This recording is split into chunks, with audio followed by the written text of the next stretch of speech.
Welcome to Pasta, Passion, and Pistols, a murder mystery from Bepuzzled.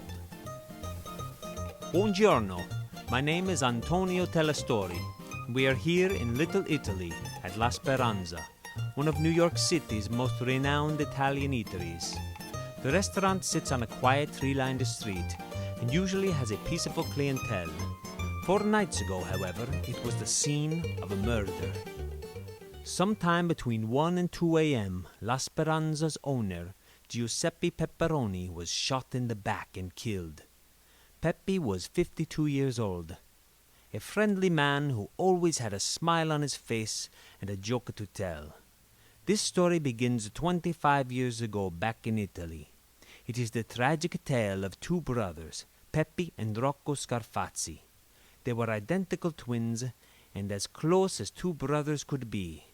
Then one day something bad happened between them, and Pepe left Italy in a hurry. He came to America with his young bride Rosa. They moved to New York City, changed the family name to Roni, you get it, Pepe Roni, and opened La Speranza Ristorante. Time passed, and the brothers lived successful but very different lives. Pepe and Rosa had 2 children and turned their restaurant into a popular place where everybody was welcome. Rocco took over the family vineyards near Roma and made them prosper. The 2 brothers had not spoken to each other for all these years until 11 days ago. Then Rocco came to New York City to see his brother. But it was not a happy reunion. There were too many secrets and unspoken feelings. A week of intense gatherings passed. But then, one night after La Speranza was closed, Pepe, working alone in the kitchen, was murdered. He was shot in the back with his own gun. Pepe had kept a loaded pistol in the restaurant in case of trouble. Now the police have investigated, gathered the evidence, and questioned the suspects. Although they have a murder weapon, they found no fingerprints on it. There is little evidence and no arrests have been made. So tonight, Pepe's family and a few friends have gathered at La Speranza to pay their respects to the well-loved man. You are those guests. A hearty feast of Italian dishes has been prepared. First, let's get to know each other better. But be careful, one of you is a murderer. Stop the CD until the end of round 1.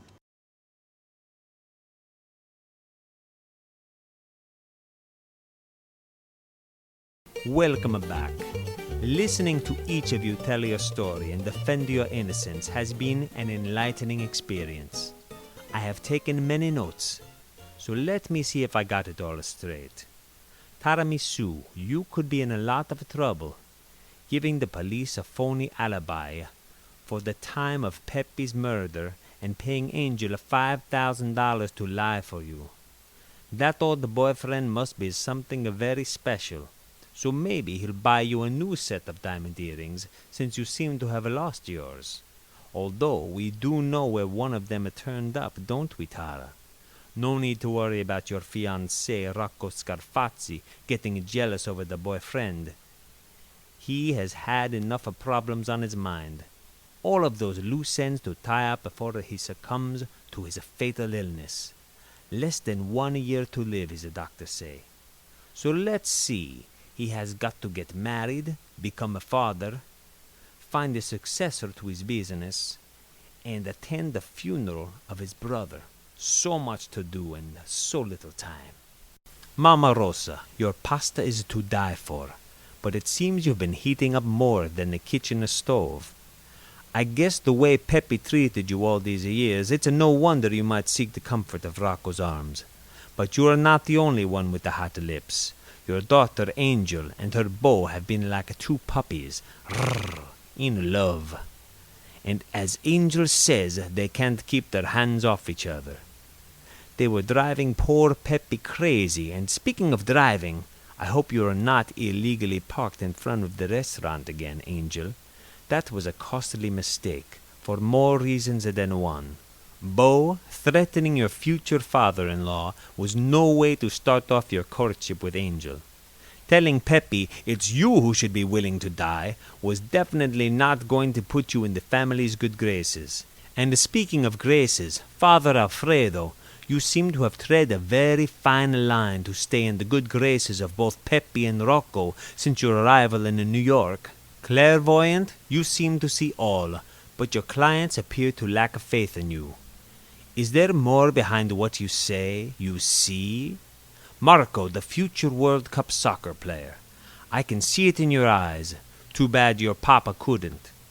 There is no glory in waiting tables.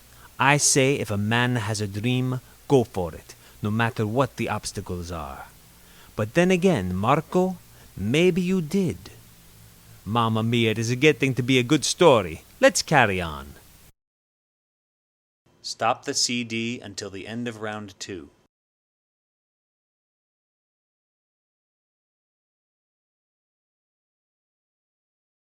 So, did you get a chance to try Mamma Rosa's bruschetta? I hear it is the best in Little Italy. But then, you probably all got indigestion from the antipasto of clues that have been revealed tonight. Mamma mia, what a family! Beaujolais, I thought you were going to pop your cork when Rocco said you were through with the Scarfazzi organization.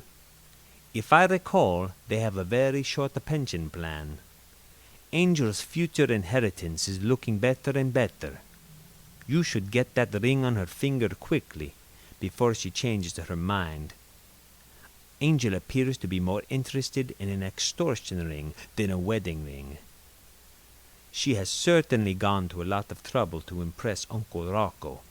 Angel, is it the fringe benefits or the opportunity to advance quickly that you find appealing in Uncle Rocco's business? All along we have assumed Rocco Scarfazzi to be a criminal, but now it seems he's a victim as well. He has had his heart stolen. Imagine a Scarfazzi man living down the embarrassment of being left at the altar while his brother sails away with his bride-to-be. But as you say, Rocco, that was a long time ago. It is forgotten. Take a heart, Rocco. What goes around comes around. Your long-lost love, Mamma Rosa, now regrets that she has left you and chose Peppy back in 1985.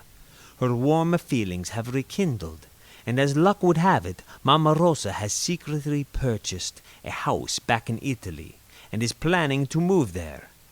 Mamma, we are curious just how far your new home is from Rocco's villa. It was a little too close for Peppy's liking, it seems. Maybe Marco will come and stay with you, while he recuperates from his so-called medical problems. Marco has not yet shown much aggression, but his father's lie may have finally turned our mild-mannered waiter into a man of action. Clairvoyant, you knew both Peppy and Rosa as clients. Was Peppy troubled, or were his visits not necessarily about the restaurant business? Tiramisu has become a little bit of a Mata Hari with her harmless spying on her future in-laws while on a shopping trip to New York 3 months ago. I wonder if you were doing a little more undercover work than you would like to admit, Tara. Everyone confides in Father Alfredo, but his own lips are sealed. Father, could you have acted in haste to seal the deal? I cannot wait to see the motives that are on the menu in the next round of mysteries. Carry on, please. Stop the CD until the end of round 3.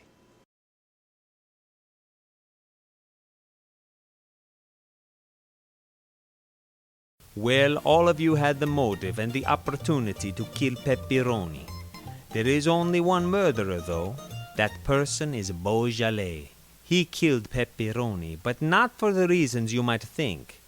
It was a mistake. Beau mistook him for Rocco. It was usually easy to tell the identical twins apart, because of the way they dressed. Peppy was always much more casual than Rocco in his attire. That night, however, Peppy was wearing a good suit, and was a dead ringer for Rocco. Peppy had dressed that way to fool Beau. He was pretending to be Rocco to make Beau end his love affair with Angel. He thought Rocco's position as Beau's boss would help the persuasiveness of his argument. But Beau killed him before he realized Peppy was not Rocco. Beau had seen the gun earlier that night when Marco took it out of the drawer to clean it. Later, Bo stole it from the kitchen drawer and hid it under his sports jacket. After sneaking up on Pepe, whom he thought was Rocco, Bo shot him in the back, then placed one of Tara's diamond earrings under his body to cast suspicion on her. Bo had gotten the earrings the other night at dinner. He knew that compliments would get him everywhere with Tara. He pocketed the diamond earrings after she removed the earrings to show them off to him. Then he skillfully maneuvered the conversation to empathize with Tara about her challenges in running such a vast villa for Rocco. Why did Bo do it? Bo was in a cahoots with Rocco's enemies back in Italy. They had promised him he could take over Scarfazzi Enterprises in a partnership agreement if he got rid of Rocco. His telegram to Vito Vendetto confirmed that Rocco was dead, and he was ready to move ahead. He only realized his mistake when Angel told him that Pepe was dead. Now it has been an interesting evening. I hope you all enjoyed it. This is Antonio Telestori saying ciao.